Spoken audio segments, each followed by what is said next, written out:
Listen, my children, and you shall hear the midnight ride of Paul Revere.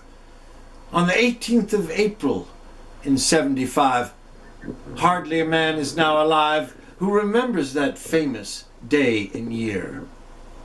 He said to his friend, "If the British march by land or sea from the town tonight, hang a lantern aloft in the belfry arch of the North Church tower as a signal light.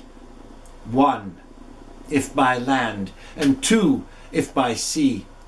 And I, on the opposite shore, will be ready to ride and spread the alarm through every Middlesex village and farm, for the country folk to be up and to arm."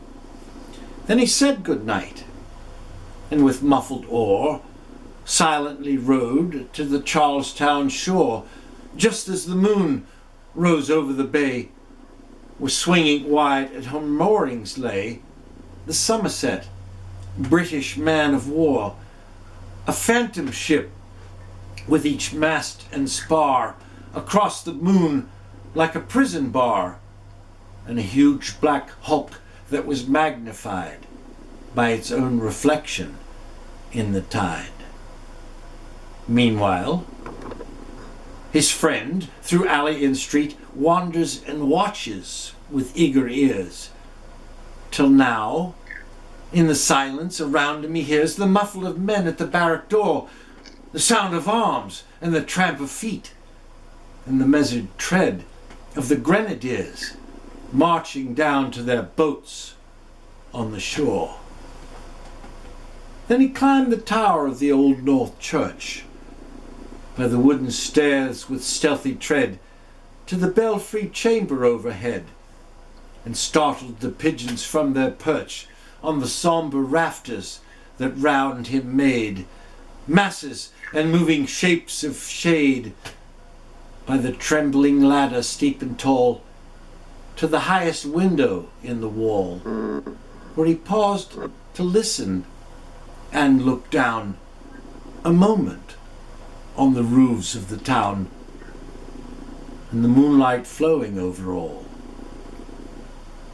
Beneath, in the churchyard, lay the dead, in their night encampment on the hill, wrapped in a silence so deep and still that he could hear, like the sentinel's tread, the watchful night wind as it went, creeping along from tent to tent, and seeming to whisper, "All is well." A moment only, he could feel the spell of the place and the hour and the secret dread, and the lonely belfry and the dead. For suddenly all his thoughts are bent on a shadowy something far away, where the river widens to meet the bay, a line of black that bends and floats on the rising tide like a bridge of boats. Meanwhile, impatient to mount and ride, booted and spurred with a heavy stride, on the opposite shore walked Paul Revere. Now he patted his horse's side, now he gazed at the landscape far and near, then impetuous stamped the earth, and turned and tightened his saddle girth. But mostly he watched with eager search the belfry tower of the old North Church, as it rose above the graves on the hill, lonely and spectral and sombre and still. And lo, as he looks on the belfry's height, a glimmer and then the gleam of light. He springs to the saddle, the bridle he turns, but lingers and gazes, till full on his sight a second lamp in the belfry burns. A shape in the moonlight, a bulk in the dark, and beneath, from the pebbles in passing, a spark struck out by that steed flying fearless and fleet. That was all. And yet, through the gloom and the night, the fate of a nation was riding that night, And that spark struck out by that steed in its flight kindled the land into flame with its heat.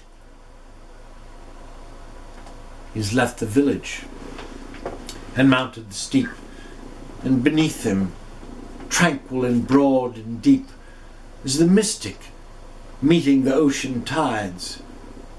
And under the alders that skirt its edge, now soft on the sand, now loud on the ledge, is heard the tramp of his steed as he rides. It was 12 by the village clock when he crossed a bridge into Medford town. He heard the crowing of the cock and the barking of the farmer's dog, and felt the damp of the river fog that rises after the sun goes down. It was 1 by the village clock when he galloped into Lexington. He saw the gilded weathercock swim in the moonlight as he passed, and the meeting house windows, blank and bare, gazed with him with a spectral glare, as if he already stood aghast at the bloody work they would look upon. It was 2 by the village clock when he crossed the bridge into Concord town. He heard the bleating of the flock and the twitter of birds among the trees, and felt the breath of the morning breeze blowing over the meadow brown. And one was safe and asleep in his bed, who at the bridge would be first to fall, who that day would be lying dead, pierced by a British musket ball. You know the rest. In the books you have read, how the British regulars fired and fled, how the farmers gave them ball for ball from behind each fence and farmyard wall, chasing the redcoats down the lane, crossing the fields to emerge again under the trees at the turn of the road, and only pausing to fire and load. And so through the night rode Paul Revere, and so through the night went this cry of alarm, through every Middlesex village and farm, a cry of defiance and not of fear, a voice in the darkness, a knock on the door, and a word that shall echo forevermore. For born of the night wind of the past, through all our history to the last, in the hour of darkness and peril and need, the people will waken and listen to hear the hurrying hoofbeats of that steed and the midnight message of Paul Revere. So there you have Paul Revere's Ride.